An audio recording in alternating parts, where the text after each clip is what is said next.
Great Lakes Loopers with Travis Diener and Jason Montag. Wanted to talk about something interesting today, something that a lot of people don't get a chance to talk about because they just have no experience with it. And I think in particular, people in this region in the Midwest, I hear a lot of guys talking about playing. There's no chance they can play professionally, which is probably true, statistically speaking. However, playing professionally overseas seems to be thought of in the opposite way, at least from where we live. Like, yeah, if I can't play here, I'll just go overseas, as if it's that easy. And I think that's also equally statistically not likely. But that raised a question. What is it like? What is the process? What's the level of competition? What's the fan base like? Where are the best countries? So playing professionally overseas is really the focus. And Travis, I think you're the perfect guy for this because you've done it. And I thought maybe the listeners would have a good time and definitely learn something. So you down for that? Absolutely. Cool. So maybe first, just before we get into anything too deep in terms of the questions, do a quick intro of your background in the Italian league and sort of the teams you played for and kind of that process. Yeah, well, I only ended up playing for two teams. One was in Sassari, Italy, which is on the island of Sardinia, which is off the southwestern coast of Italy. Beautiful place, maybe one of the most beautiful places in the world. So I spent 4 years there. That was right after I spent 5 years in the NBA. I went there, and then I retired for 3 years to join the Marquette men's basketball staff, and then I went back to a place in Italy, like an hour southeast of Milan, called Cremona, which is more northern Italy. So it's kind of two different cities, and I spent 3 years playing there. One of the reasons I spent all that time on just two teams, which is really kind of unusual in Italy for Americans, is I played for the same coach for all 7 years. And that was a major reason for me going over there in the first place. And then obviously one of the major reasons I decided to go back and play again was to play for him again. That's interesting. I didn't know that. So essentially, as you take us back to that point where you're at Marquette, you felt like you'd put Italy in your rearview mirror. You're moving on, and then what? Do you get a phone call? Do you get an email from the coach? What was the process there? Well, my fifth year in the NBA, I ended up in Portland for the last 2.5 months on that season, and I didn't play much my last year in the NBA, so I had a decision to make, and that decision was, do I want to stay in the NBA and be kind of a 11th to 13th man, a third point guard? And I had opportunities. I actually had an opportunity to sign with the Milwaukee Bucks, and I turned that down because I wanted the opportunity to play. And it ended up being roughly, the same amount of money. And I was interested in playing overseas. I had gotten a lot of information from my cousin who was playing overseas. And when I was talking to my wife, there was only 3 countries I really wanted to play in, and those were Spain, Germany, and Italy, which are probably 3 of the top 5 leagues in the world. I mean, obviously the best league is the NBA, but other than that.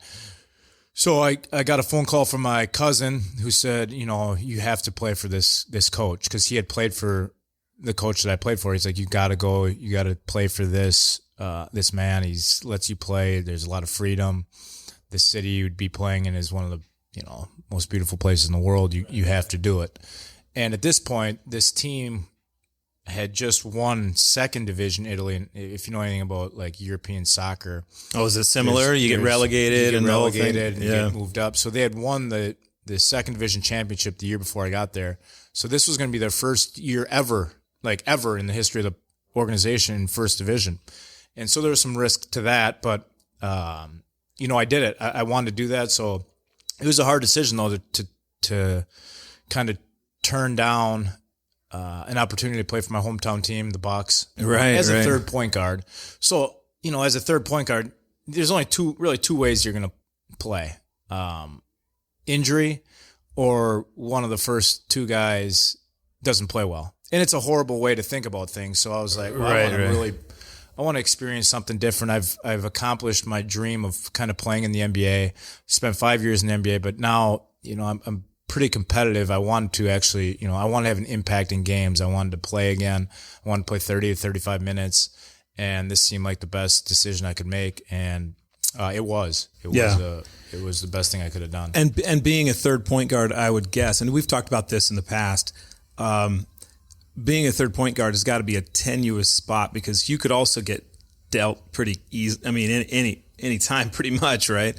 Yeah, you could be gone. The year before that, I had asked to be released by Indiana because I was the third point guard, and I knew that Portland wanted a point guard, but it was just kind of, I stayed the same. It was still as a third point guard. So you're right. You can be dealt, you can be cut. And I was kind of over, just kind of not playing. I had gone a whole year without really playing in a game. Maybe a handful of games, but it just wasn't fulfilling my competitive juices. Yeah. So now and we'll get into this, maybe put that in the chair when you pound on that with your middle finger. So we will get into this, but talk a little bit about the success you had, because you had incredible success in Italy, and I think it was the second team, correct? Both teams. Oh, both teams. Yeah. Okay. Yeah. Well, maybe we'll get into some of the real specifics of how it all worked, but what was the outcome of playing on those two teams?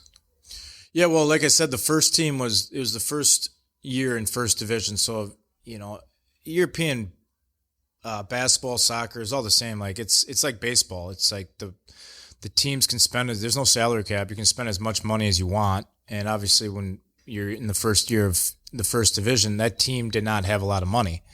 So we kind of had three Americans that were the center, the focal point of that team. But, in 4 years there, we won an Italian Cup championship, and we qualified for the playoffs every year. And by the end of it, when I decided to retire, we had qualified for EuroLeague, which in a 4-year span has never been done before. To go from the Italian league to qualify for EuroLeague, which is the best teams in Europe play in a league that kind of crowns.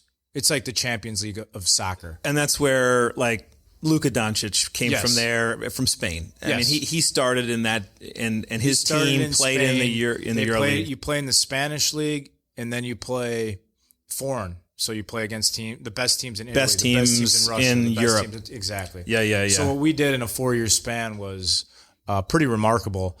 To go from your first year in the first division to qualifying for EuroLeague, winning their first trophy, the Italian Cup championship.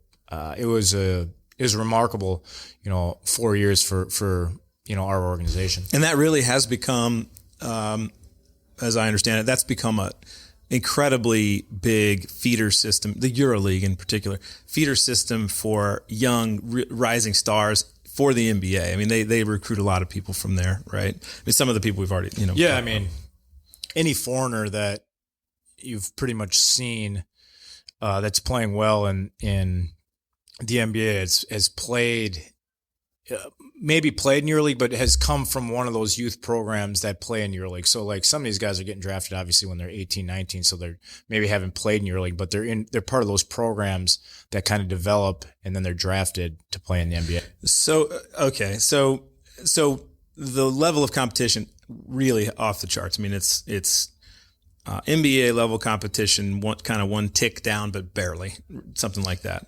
Yeah, I mean, the best athletes in the world play in the NBA. I'm fully convinced of that in any sport, I think. So you go to Europe, and it's more of a skilled basketball. Obviously, it's not the best athletes because it's more team oriented. It's less isolation basketball. It's more backdoor cuts and ball movement. Ball movement. The leading scorer in the league is going to average maybe 18 points a game instead of 30. But the games are shorter, but still, it's more team centric. Yeah. And, but EuroLeague is one step below the NBA as far as, competition would go. Right. Somebody told me, or I read somewhere that a lot of the Euro players are incentivized on literally every basket they're making, like every point they make is a bonus. How do you create a team centric environment when it's like, I'll pay you, $1,000 every point you make? I think that I don't know how true that is. That would seem kind of stupid for an organization to do that based on, obviously you're going to get some very selfish basketball if you're incentivizing just scoring. I've heard if you make an all defense or maybe rebounds or obviously the huge incentives with all those teams is how well your team does. Like you get a major bonus for making the Italian Cup, for winning each game in the Italian Cup, for making the playoffs, for advancing in the playoffs. So it's very all team. Yes, team. Every bonus structure that I had in 7 years, the whole a big part of the contract was what did the bonus money look like? Okay. Oh, really? Okay. Yeah. So, and if you feel like, look, we've got a good team, we've got a good chance to go deep in the Italian Cup or whatever, you can start to tick boxes and say, this makes financial sense, versus if you're like, there's no chance in hell we're going to make it, then you're just looking at whatever the salary is. That's basically it. Exactly. Okay. So, so that was your first team. So lots of success and incredible success. You then leave there. Why did you leave, by the way? Just I kind of burnt out. I was 32. I'd been, obviously 5 years in the NBA, 4 years in Italy. I had my first child.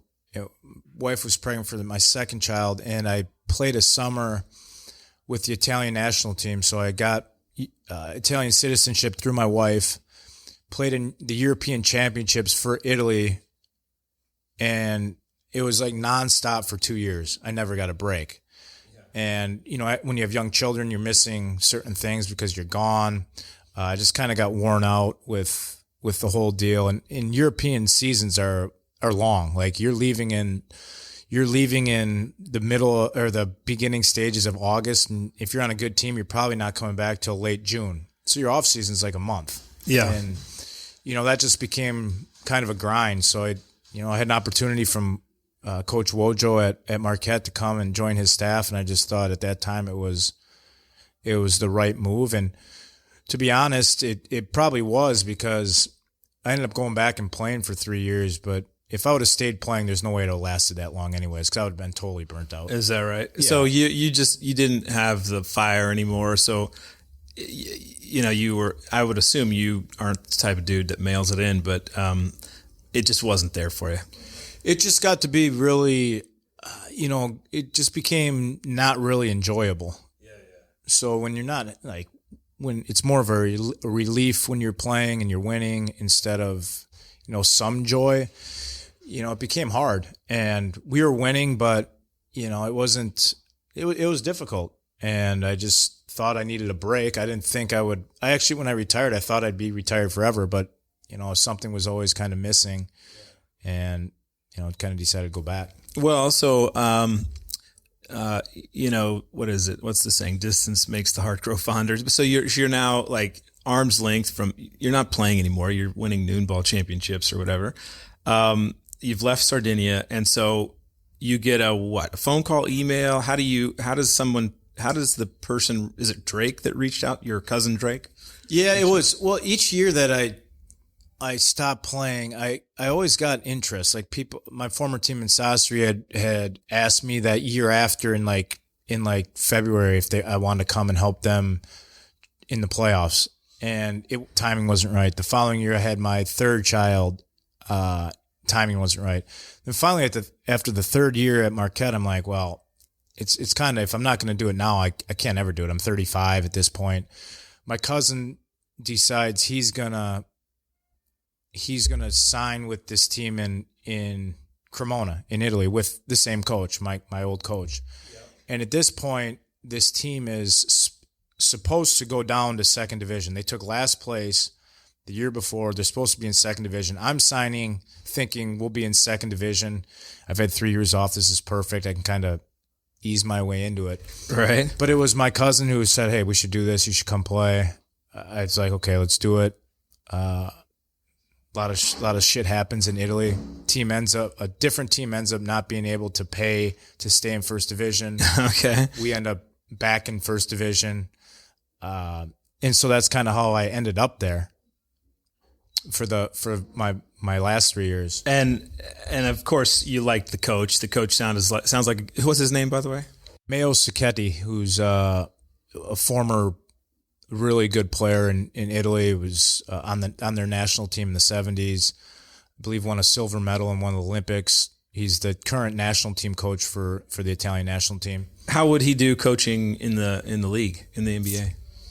You feel like he's the type of coach? He's the type of coach with really good, unselfish, talented players would be really good. He lets you play. Now, the times he's had not as much success as when, guys take advantage of that freedom, take advantage of him being, overall just a good person and try to just not play the right way.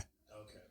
So now you're back at Cremona, and Cremona, how many years did you spend there on your second tour over there? It's 3 years, and you won a Italian Series A, or the top division championship. All 3 years? 1 year? No, 2 years? Year. Another made the playoffs every year. Lost in the semifinals 1 year. My third year, which was my last year, the season got shut down because of COVID. So we made the playoffs every year. My second year there, we won the Italian Cup Championship, which was the first trophy that organization had ever won. And which is bananas, because if you just said they were last place right before you got there, and you took that from last place to not only making the playoffs year one, but year two, like winning it outright. Yeah, that's legit. Yeah, so no, it was. Yeah, it's pretty remarkable. And now, to be honest, this year, so 3 years after that, they're back in. They took last place again, so they're back in. Okay. Did you get a phone call? Yes, I did. Are you serious? Yeah. So every year since then, they've contacted me about coming back and playing. And like, again, the timing just has, with COVID and everything and having 4 kids, it'd be impossible to take my family over in that situation. Especially now that they're kind of embedded in the schools and things like that. Yeah. But so, what do you think it was about the way you play? Is it just, look, here's a veteran. He knows how to run the point, but he also can manage the players. Like, were you kind of an on-floor coach for him? Yeah, I think it was the perfect relationship, especially the last 3 years of my career. As I was older, I wasn't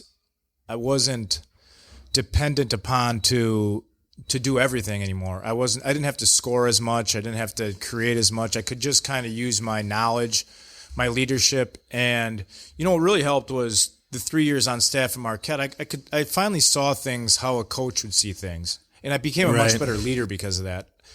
I think early in my career I was very, very demanding, which I know a lot of my teammates respected, but it can be very, if you can be very demanding, it can be like, okay, this guy, shut the F up, like, yeah, right. And I think I learned a lot in those 3 years of kind of seeing things differently, and I became a much better leader. Yeah, my last 3 years. And that's is that just simply? I mean, obviously, Wojo probably helped you through that a little bit, but is that more like just seeing the environment and listening in the coaches' meetings? And I think when you MF guys a little bit, I mean, I wouldn't do that. I lead an organization, and there's no chance I could get away with that. However, nor would I want to, but there's times where you need to be direct, and you need to ask for what you need and ask for a follow up and those sorts of things, which is, maybe it's analogous to what you're talking about. But then there's times where you just need to show people the vision and talk about the positive things and not fixate on, like, why did you screw that up? Did you see that in the coach's room?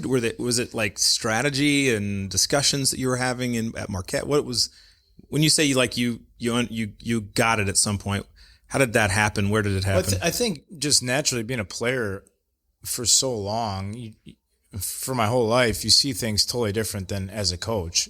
You're as a player, you have your teammates, and you're dealing with them as as level, as equals. as equals. So, like, someone, if I'm being hard on a guy, well, he's my equal, then certain guys can be like, well, who are you talking to like that? As a coach, right. you're above your players, and yeah, they're almost forced to listen.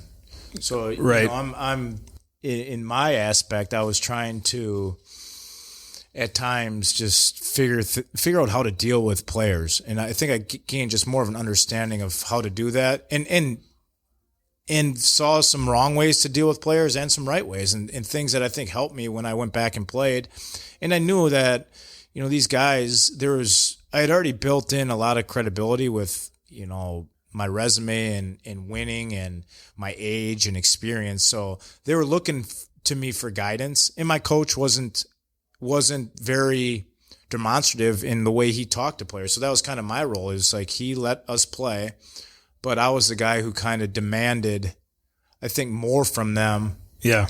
Because I knew we had players that we had really good teams. And what's nice about that, I guess, would be, one, you can do that because you have credibility, street cred, so to speak, but it also frees up the coach to be a positive, visionary, kind of tuck people in and make them feel good, but also keep them focused.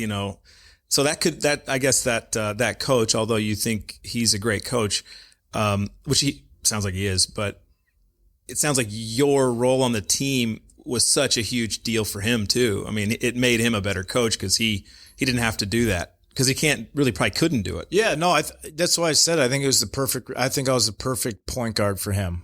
And I think if you asked him, he'd say the same thing. Like, I was a guy that kind of his strengths were my weaknesses and his weaknesses were my strengths. And I think as a point guard and a head coach, you have to have an incredible relationship, because ultimately, you are the extension of that coach.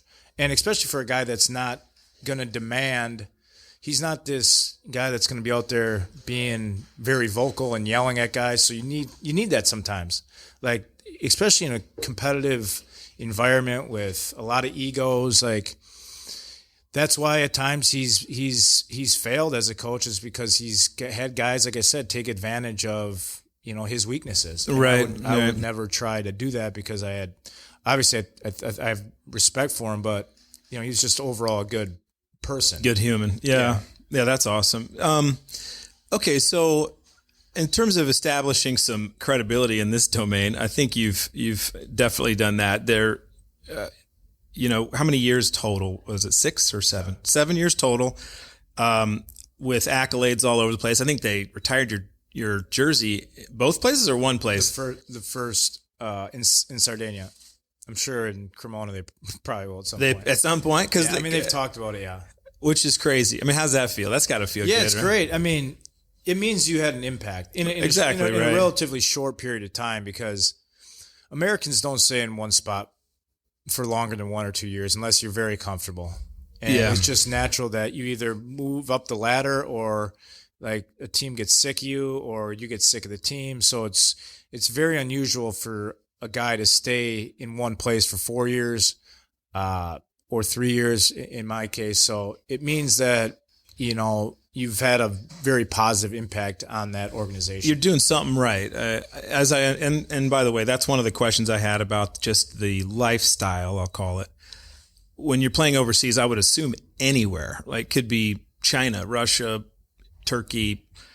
My guess is it's like, just keep your bags packed, because you might just move, next month, next season, whatever. But there's a lot of shifting around. Yeah, it's, they cut guys on the spot. They don't really care. You can go to clubs that aren't going to pay you. It's very important that you find a club that's stable, that knows, like in their history, have paid guys on time and the money. So they break break contracts, and legally it's not the same as here. There's no take them to court kind of thing. Wild. I mean, my cousin has a couple horror stories. Thankfully, I played for two organizations that paid on time. I got every dollar I was owed. They were very gracious in that, but that's also goes into your decision making and what teams you want to play for. There's teams with history of not paying, and if you're gonna make that decision, you got to know that this potentially could go sideways. And that's regardless of whether it's in the EuroLeague or if it's in some other country that you maybe have not. The Nordic countries or or Asian countries. As it could be teams in EuroLeague that, there's teams in EuroLeague that have folded. Obviously. Yeah, it's got to happen, right? The economic troubles of certain countries plays a factor. I mean, Greece has been hit hard. Italy, was hit hard. So there's teams that just kind of fold. And they owe people a lot of money. Weird question here. Is everything negotiated in U.S. dollars, or is it negotiated in local currency? Dollars for Americans. So everything. Yeah. No matter where you play. Okay. Because that would be an awkward. Yeah. That would be a new wrinkle. It's like, how do you negotiate for something? Yeah. If you're domestic and you're Italian, you would deal in euros. For me, it was always I dealt in dollars. Okay. All right. So now I'm not trying to. I don't think you and I are trying to make a ultimate guide to playing overseas sort of show, but just to give people a sense, because there are some players. There's players that I've played with that I think are super talented people. I think they're in the prime of their basketball careers. They've played high level Division I college basketball. Didn't get drafted, so it's like, I don't know, I'm an insurance agent now or whatever. However, trying to get a sense of how does the process work? So for you, it's going to be a little different because you had an agent. You got drafted. You immediately started playing professionally. So my guess is people in Europe already knew you, right? Correct. Do you sense that maybe Drake? He didn't play NBA, right? So what was his experience like? Was it like, no, he has to be more deliberate and go figure it out, or how to maybe describe that a little bit? Yeah, well, his experience was kind of unique as well. His first year out of college, he got diagnosed with Crohn's disease, so he missed a year because he had some health problems. But essentially, the same thing that I did out of college is you sign an agent. He signed an agent that you sign with an American agent who has people under him in Europe with some credibility and well-known. A well-known agent in Italy. They look. Obviously they know who Drake is. They're scouting guys in American colleges every year. They got lists. They know who's players. So it's kind of the same general, business idea of who are the best players in Division I college basketball. Okay, this guy would fit our organization well. So essentially, you sign. Usually if you're coming out of college and you're not maybe as well known, you're going to sign in a lower level league with less money, and you're going to have to build your way up. Prove yourself. Now, for me, it was different because I had 5 years in the NBA. My resume was, pretty high. So I didn't have to go to a lower level league. I didn't have to really climb the ladder. I kind of, with the 5 years on the resume, it kind of gives you a leg up on most players. So do you, when you said that the scouts are basically reporting back to these different leagues, here's the list. Here's our scouting report for these types of roles or whatever. Give me the name. Doesn't have to be the name. Give me a name. Who are some college players, maybe from the last few years, that you'd say, look, this person fits the style and the whole, I don't know, je ne sais quoi of the Euro basketball or overseas basketball model, but not the NBA. And then the reverse of that. This person would definitely not fit in Europe, and they're probably not good enough to play in the NBA. But if they play anywhere, that's where they'd play. Like, give me some names. Yeah, well, a name might be hard, but I think it's the type of player. So you can kind of visualize maybe it's a 6'1" two guard who's not quite big enough to play in the NBA, who is a little small. So these guys that don't fit the bill as a prototypical NBA size guard. And if you're 6'1", you probably need to be a point guard to play in the NBA. Sure. But 6'1" shooting guard, 6'2" shooting guard can play in Europe for these teams because he's probably just going to be a guy that comes in and lights it up and shoots and scores. And that's what they're signing him to do. Same with, perfect example is like a guy like who I played with in Italy was Ethan Happ, who had an incredible career at Wisconsin.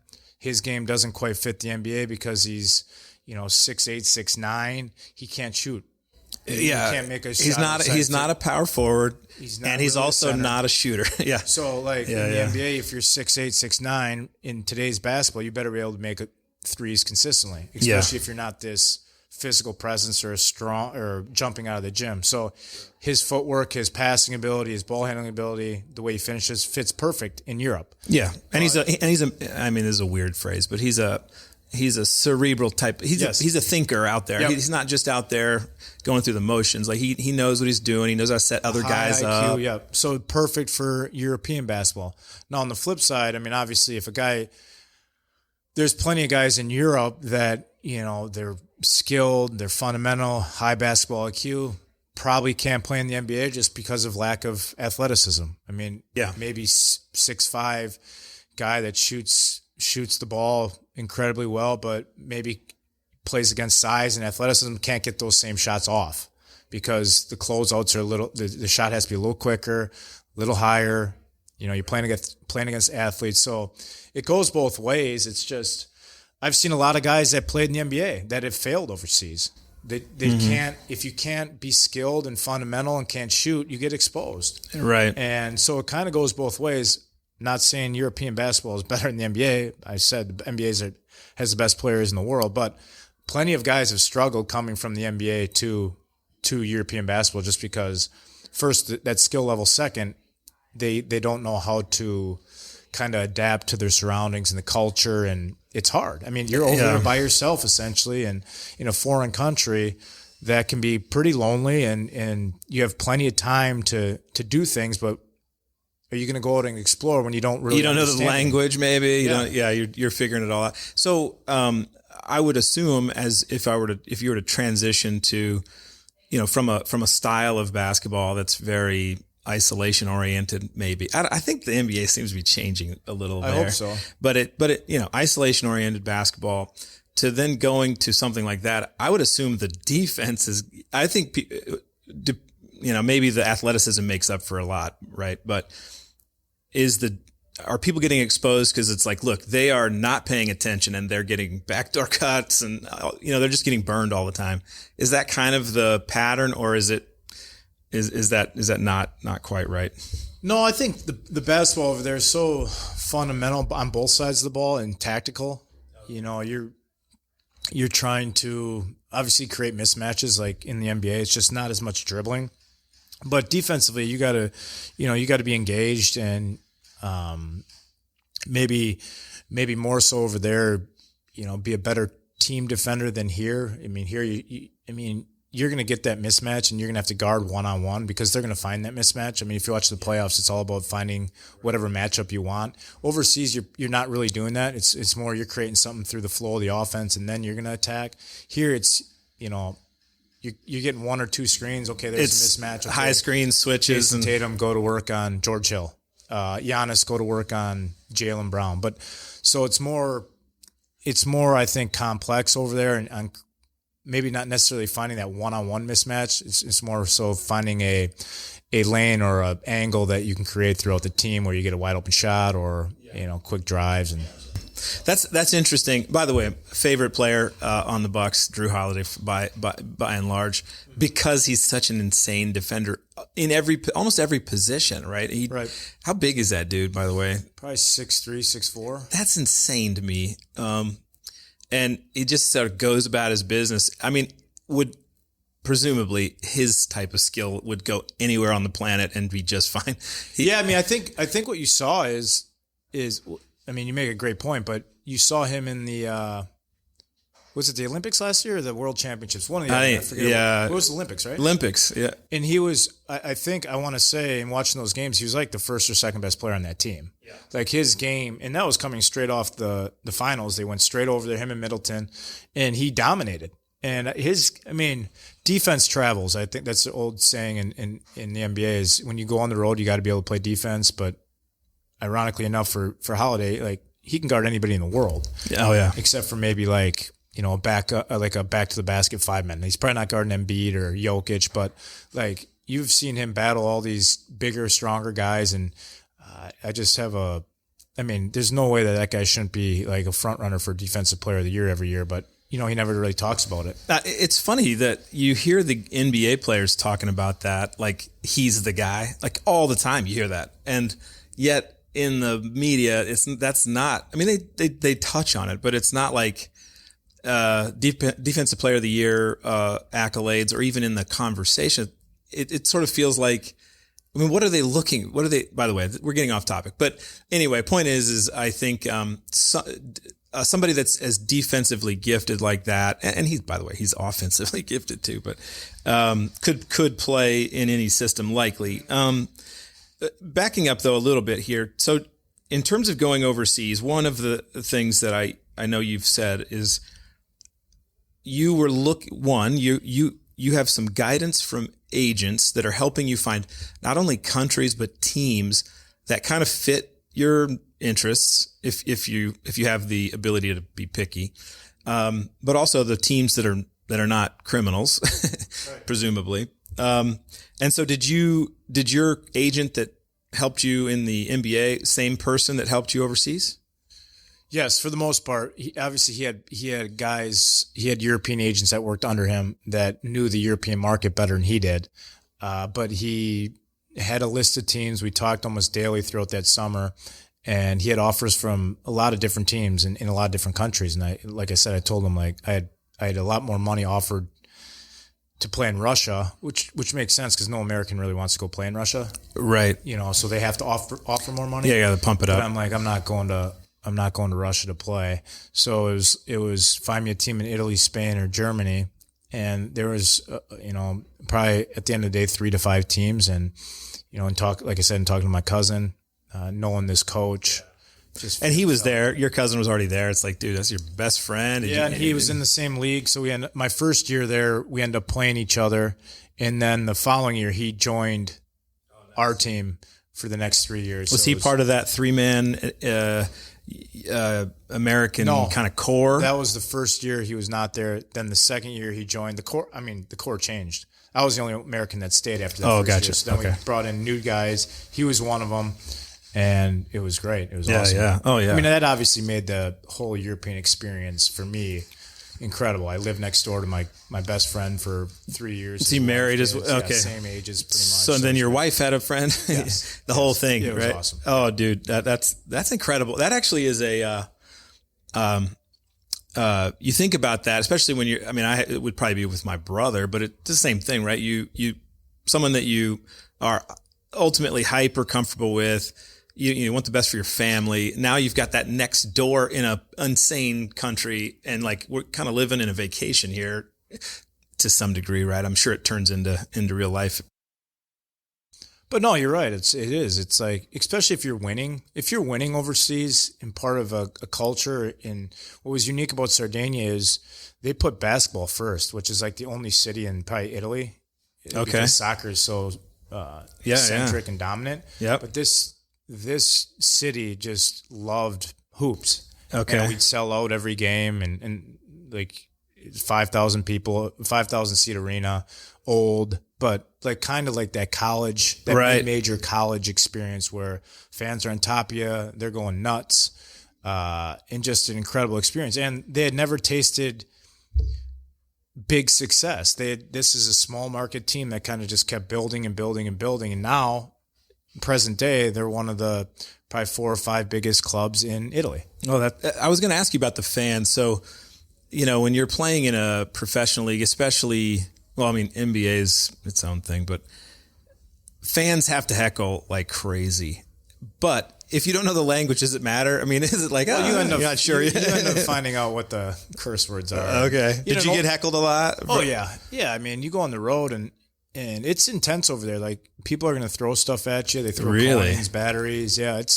It can get really, really violent.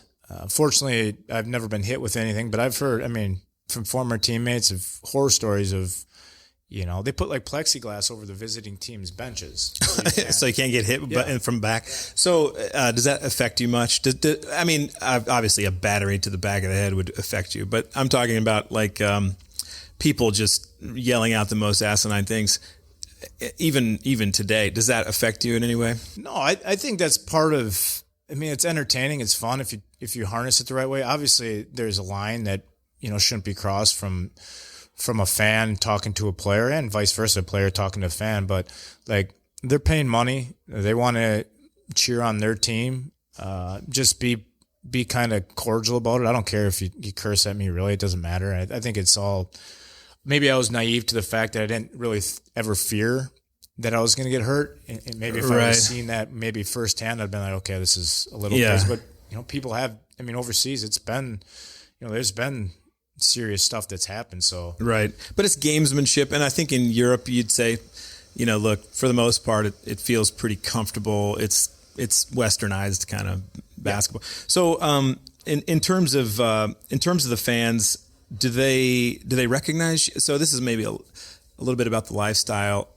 Do they recognize you then when you're out in the town? I mean, are you hanging around the town, kind of just in Sassari? Oh yeah, everyone knew who the players were. Yeah, it was okay. It was like it'd be like Holiday walking around Milwaukee.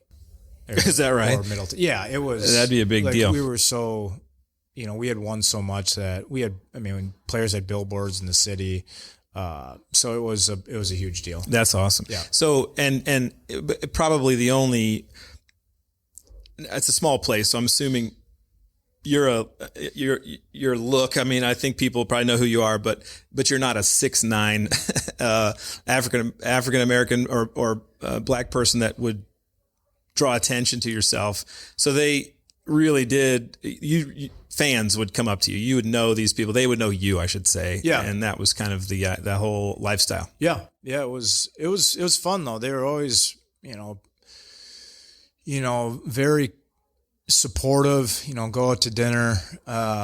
People obviously come up for pictures and autographs and stuff like that, but they made us feel welcome. Like I said from before, like it's hard as an American going into a foreign country and not being able to really communicate. And, I think ultimately us winning made that experience great. The fans, I mean, if we were losing, they probably wouldn't have felt the same way, but we did win. We did embrace ingrain ourselves into the community. We'd go walk. I mean, we lived in the center, so we'd walk in the center every day and just kind of, I think they appreciated that part of it. Like you're trying to learn. You're trying to be in the culture. Yeah, embed yourself there. Yeah. So I think if you made yourself present, there was some grace as far as your play on the court, so to speak. Yeah.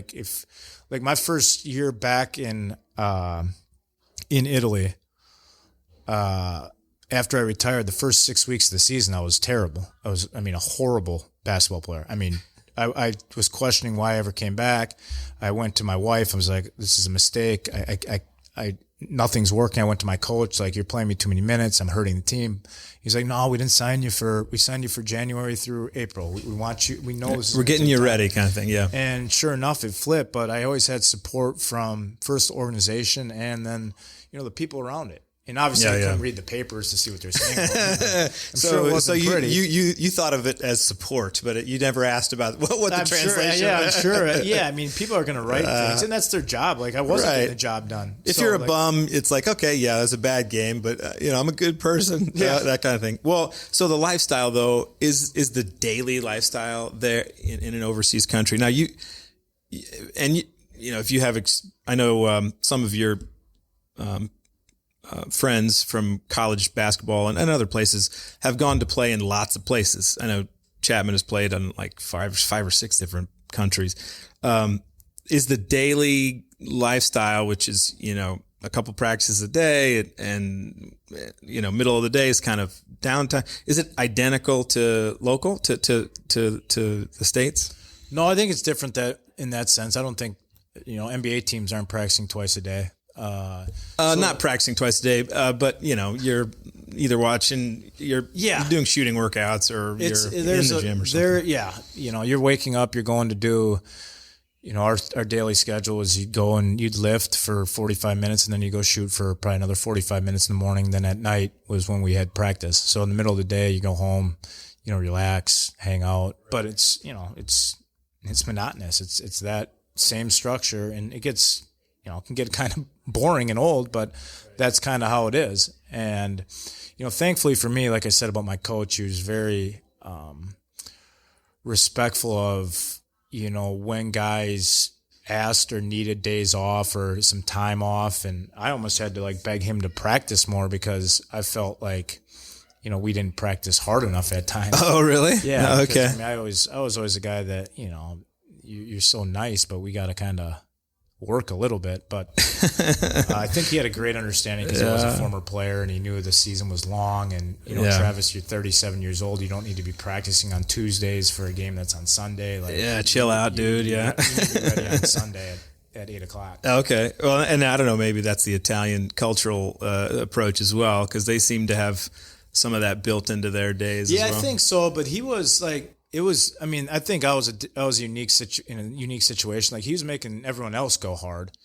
But I see what you mean. 37, 38, what are you doing? You go hard on Tuesday, you probably can't walk by Friday. Okay, how funny. Okay, so I did have a question, maybe a follow-up. I want to get to the point where we're talking a little bit about, if I'm a Division I basketball player, or if I'm I'm a physically gifted basketball player that's thinking about something like this. One, setting expectations, this is kind of who gets to do this. It's not just any person. It doesn't matter what size you are. I know at one point, I knew a guy long ago. He was a Bloomington South guy, Bloomington South guy. Played at Miami of Ohio. His name's Derek Cross. He's talented point guard, real athletic. And when I was speaking to him about this forever ago, he said, well, certain teams only can have 2 players from the States, so it's tough for them to take a 5'11" guy. So just talk through, and just in what you think, your words, what should people expect? What's the likelihood to play there? What would you have to have done first? Do you have to be in a major Division I program to even have a sniff at most of these? Or are there so many divisions and so many places that you can kind of get there? You kind of touched on it all. Obviously the more success you have at a Division I high major, the more opportunities you'll have overseas. Now, if you're a low Division I player or a Division II or Division III player, it's going to be hard because you haven't proven it against, so to speak, the best players in Division I. So you're going to have to start low level. And there are a lot of leagues. There are tons of leagues, but to think you're just going to go over there because the NBA doesn't work out and make all this money is so not true. You're going to be playing for nothing.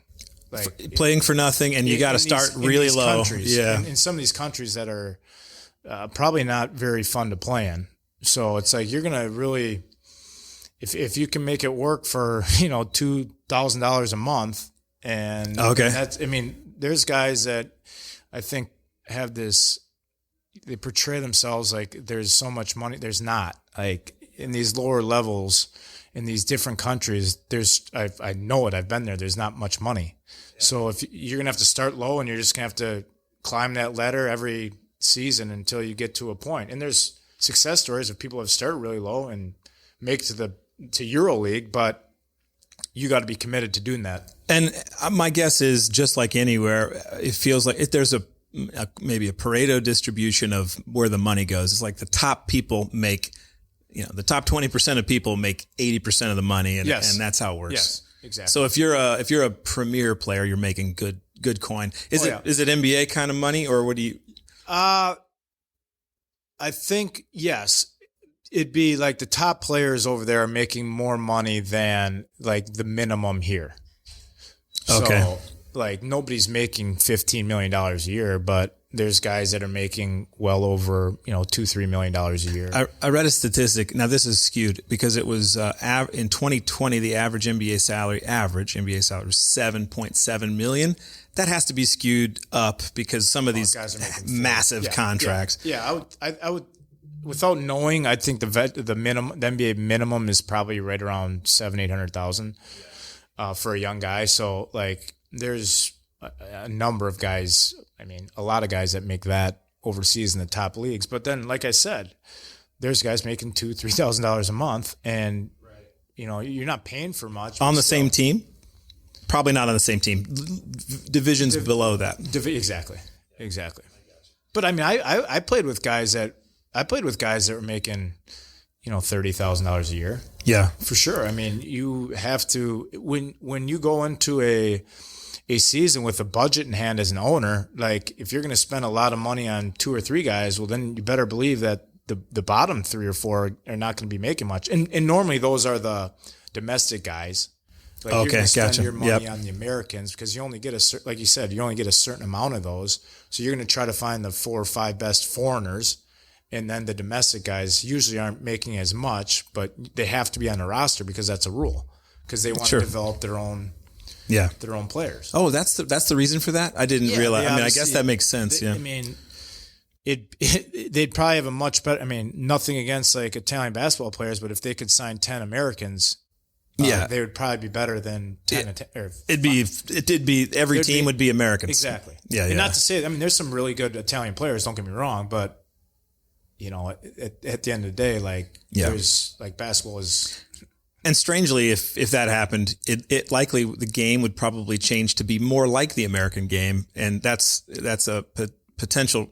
I mean, I guess that is the reason why some of it has to be much more thoughtful, and the game is so specific. It's because we don't have the horses, the athletes, as you mentioned.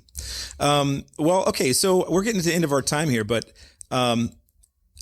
In general, would you say maybe this is an endorsement or not for really good athletes? One, I think we've established it's a very tough sledding if you're a young person and you want to make $30,000 a year and you're a talented basketball player, but you're not ultra talented. Knock yourself out. I mean, it's a good way to see the world possibly. But if you're really trying to make a living, if that's a living, you're probably not going to make a living. It's very, very small percentages we're talking about. But in terms of the opportunity for folks, I mean, would you say this was an experience that you wouldn't trade for anything? Was it better, worse, the same, just very different than the NBA experience, and kind of pick it apart a little bit there? I mean, for me personally, it was an experience that probably overall couldn't have gone any better. It was a better experience than playing in the NBA. Now the moment of getting drafted into the NBA and playing against the best players in the world, those moments were insane. But the overall experience of playing 7 years in Italy, in a beautiful country, in a different world than I've ever thought I'd ever be in doing it with, like I said, my cousin there. I played with my cousin for 4 out of those 7 years with my wife. I had a daughter born there. It's that experience in itself, the winning, the relationships made it something that has really made my basketball experience, my career, as satisfying just because of those 7 years. Yeah. Oh, that's an incredible endorsement. Would you ever go back if somebody said, "Hey, come back and coach one of these teams"? Yeah, I mean, I had probably 4 or 5 teams reach out this year to go back and play. I've had teams that have offered, assistant coaching jobs. I had one team offer a head coaching job, and I would be lying to say it'd be hard to do. My wife, I think, would be on board, but to uproot a family of 4 kids, right? Yeah, right. Schools, and it sounds good, but we've experienced it. It's not always high either. There's some lows to it, being away from everybody. But I would love. I mean, I'll always go back to visit. Probably once every couple of years. The thought of playing intrigues me more than coaching right now. But obviously, I probably don't have many more years left playing. But it's something I always entertain. Probably too much. I probably get the hopes up with these teams that think they have a chance. And ultimately, I came really close this year to going over there for the last 3 months, but I just couldn't. I couldn't pull the trigger. And would it be going there just for 2-3 weeks at a time and then flying home for a little while? Yeah, and going this back one. Well, this one would have been. They wanted me from like March till May for like the playoffs. This was a team in second division that wanted to make a push to go into first division. Everything I asked for, they said no problem. From the money, where I lived, plane tickets for my family to come, and it just for some reason it didn't feel right. And part of that was I haven't played a competitive game the TBT I play in, but I don't know what kind of shape I was in. And the first time I went back, I needed some time to get good. Like, it takes time to get that game rhythm. As easy as it sounds to just go play professional basketball at 40, it doesn't sound easy, by the way. And if I could have some time to play some preseason games, but to be thrown into the fire was kind of, worrisome a little bit, obviously. Well, I tell you what, I think this has been interesting. I think I still have 100 questions, but I would say in general, and I don't know if you've run into this, maybe people wouldn't say it as cavalierly to you, but you play with somebody even locally and they're, they're good. You don't know who they are, but you play with them and they talk about playing overseas. And I always think like, no, you didn't play overseas. You did not play overseas. I don't believe it. But the process of getting there and kind of going through this whole thing, I think is really cool. I know there's some, women that work out at Overtime that I've gotten to know who play overseas, and they're kind of they sort of are on the bat phone, so to speak, and somebody calls and offers them a contract and boom, they're gone. And, I really would be interested to hear what their experience is, but it's been interesting getting to know a little bit more about how this process works. And yeah, I think it would be equally interesting finding a way to watch some of that basketball from over here, just to get the vibe a little bit. I mean, you can kind of see clips, but it'd be interesting to sort of get the vibe and come to understand a little bit more about how this whole process works. But yeah, it was a good conversation. Any other final thoughts? No, it was fun. Yeah, it was good. Good conversation. All right, man. For Travis Diener, I'm Jason Montag, and we will talk soon.